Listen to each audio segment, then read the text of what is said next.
This video serves purely for entertainment and does not endorse or discourage travel.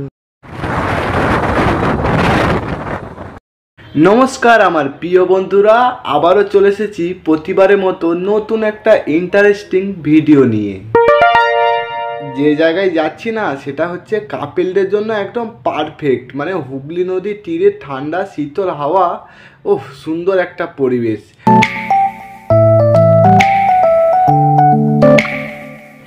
চলে এসেছি আজকের location Gandhi Ghat.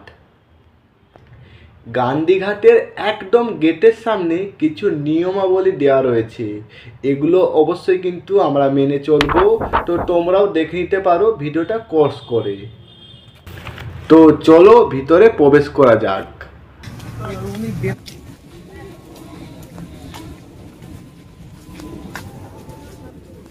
Video শুরুতে যেমনটা বলেছিলাম যে এই জায়গাটা কাপেলদের জন্য একদম পারফেক্ট। তো সেরকম একটা গার্ডেন রয়েছে এই গান্ধীঘাটের ঠিক পাশেই। তো সেখানে যাওয়ার আগে এই ঘাটের একটা ইতিহাস তোমাদের বলি। মহাত্মা গান্ধী এই ব্যারাকপুরেতে কিছুটা সময় কাটিয়েছিলেন।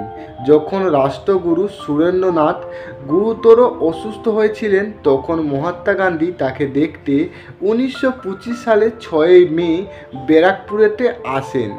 1948 সালে 30 জানুয়ারি যখন মহাত্মা গান্ধী মারা যান তখন ভারতবর্ষের বিভিন্ন অংশে তার চিতার ভস্ম অর্পণ করা হয়েছিল। আমাদের পশ্চিমবঙ্গের এই ঘাটে এই স্থানেতেই তার চিতার ভস্ম এখানে অর্পণ করা হয়েছিল। চলো এবার তোমাদের দেখাবো কাপেলদের জন্য আদর্শ সেই সুন্দর রোমান্টিক পার্ক। যাবো বলো তো ডিস্টার্ব করা আছে কোনো বট গাছ গেলে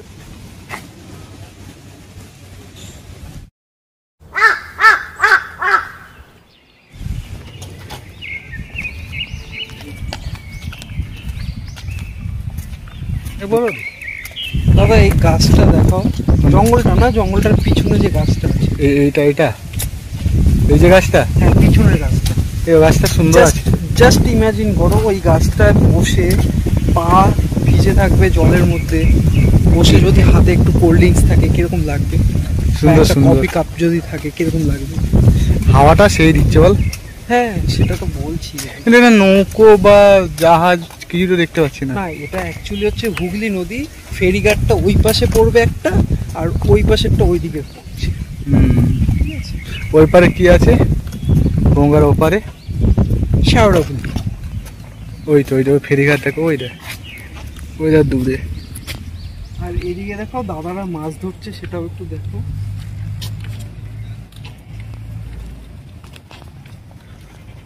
সামনে একটা কিছু আছে, সামনেটায় কিছু নেই অ্যাকচুয়ালি, ওটা কনস্ট্রাকশন চলছে, এখনো সম্পূর্ণ কমপ্লিট হয়। বাহ, এখানে ভিউটা খুব সুন্দর। তো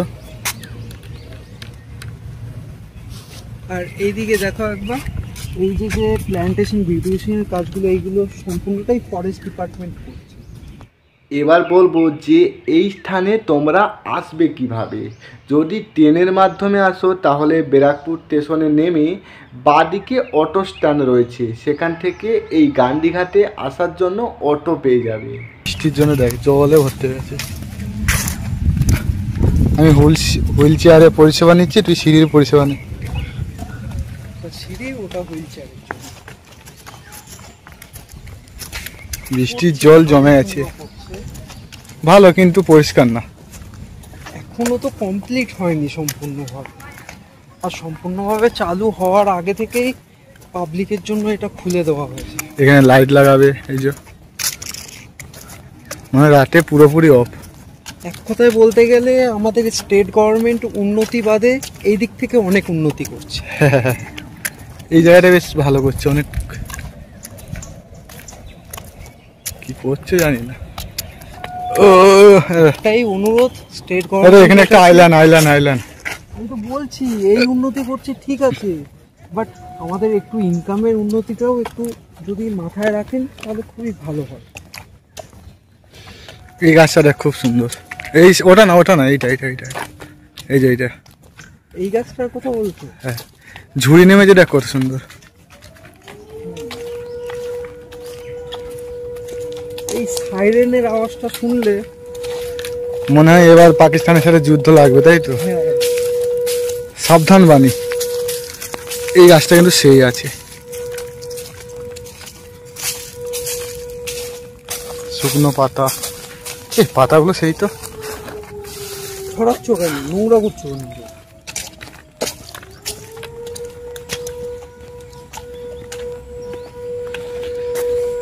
জয়দীপকে দুটো হেলমেট হাতে দিয়ে দিয়েছি, ওকে খাটাচ্ছি।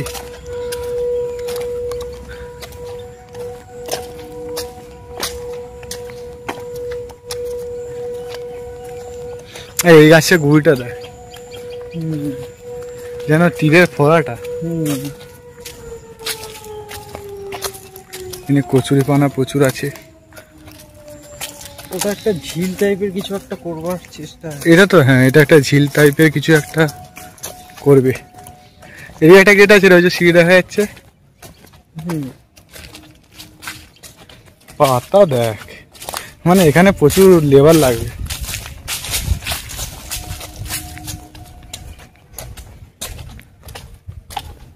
এই গাছটা ফেটে গেছে। দারচিনি গাছ আছে তো। কোনটা? দারুচিনি গাছ এটা? গাছটা পুরো ফেটে গেছে। ছাল নাও একটুখানি নিয়ে মুখে দাও। তাই দেখি তো।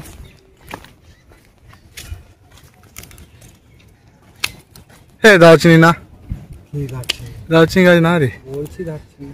ইস, দারচিনি না, দারচিনি হলে এরকম রাখবে না গাছ। হ্যাঁ গো, দারচিনি গাছ, এটা অনেক পুরাতন গাছ। তুমি জাস্ট একটা এরকম করলো। তাই না? হবে হয়তো। এটা কি গাছ সঠিকভাবে আমিও জানি না, মনে হচ্ছে দারচিনি গাছ। আরে এই গাছটা দেখ, বেশ সুন্দর। আবার একটাও পাতা নেই গাছটা। একটা গাছ কিন্তু সেই আছে এই পার্কে। হ্যাঁ, এই গাছটা দেখ। আমার মনে হচ্ছে গাছটা মারা গেছে।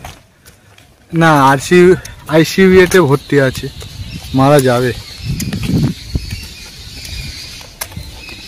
বেরোবো কোন দিয়ে? বেরোনো যাবে এই রাস্তায়? জানি না। আম গাছ বন্ধ আছে না? ওই দিকে বেরোবো।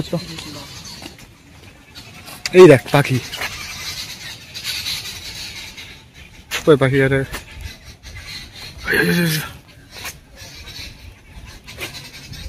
কি পাখি আছে বোঝা যাচ্ছে না। শালিক। শালিক জায়গা, এবং যেদিকে তাকাবে পুরোটাই প্রাকৃতির মাঝে, মনে হচ্ছে যেন প্রাকৃতিক কোলে আমরা বসে আছি। প্রাকৃতিক কোলে দাঁড়িয়ে আছি। তো বন্ধুরা, ভিডিওটা এখানেই শেষ করলাম। দেখা হচ্ছে তোমাদের সাথে এরকমই কোনো এক ভিডিওর সাথে। তো ততক্ষণ তোমরা সকলেই ভালো থেকো, সুস্থ থেকো, আর হ্যাঁ, অবশ্যই কিন্তু মা বাবার খেয়াল রেখো।